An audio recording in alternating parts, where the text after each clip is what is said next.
Аномальная жара бьет рекорды, и пока столбики термометров зашкаливают, врачи бьют тревогу. Растет число пищевых отравлений. Причина – неправильное хранение продуктов и готовых блюд в условиях экстремально высоких температур. Как уберечь себя и свою семью? От какой еды стоит категорически отказаться в зной? И чем грозит беспечность? В жару, да, конечно, лучше воздержаться от молочной продукции. Кремовые изделия, если приобретаются в магазинах, мы, в принципе, очень часто видим в ходе проверок, что кремовые изделия у нас зачастую реализуются без маркировки, без даты выработки, есть такое. То есть мы не знаем, когда данный продукт был произведен, и, соответственно, в жару, когда он реализуется, качество его снижается. Первая опасность предостерегает еще по дороге из магазина. Молочные продукты, мясо, рыба, готовые салаты, кондитерские изделия с кремом. Все это требует строжайшего соблюдения холодовой цепи. В жару сроки их безопасного нахождения вне холодильника сокращаются. Такие блюда необходимо употреблять в течение суток. Салаты, которые заправлены консервными овощами, также необходимо употреблять до 6 часов. После 6 часов их не рекомендуется хранить.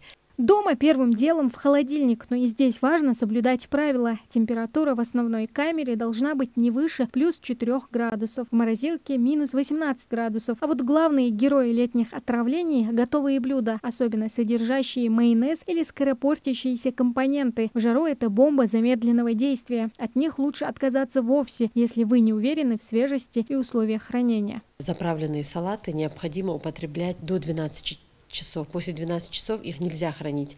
Кремовые изделия необходимо как можно быстрее употреблять, то есть до 6 часов.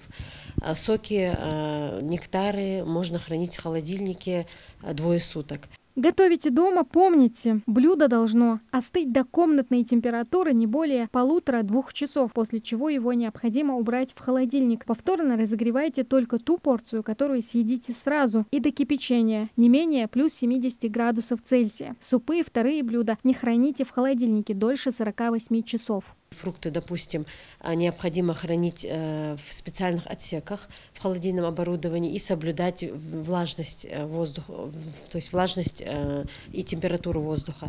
Если влажность высокая, то, естественно, здесь появляется грибок и плесень. Это в основном на продуктах растительного происхождения, то есть овощи, фрукты. Для этого необходимо, для того, чтобы избежать этого, необходимо протирать внутреннюю поверхность холодильника сухой салфеткой или сухой тряпкой.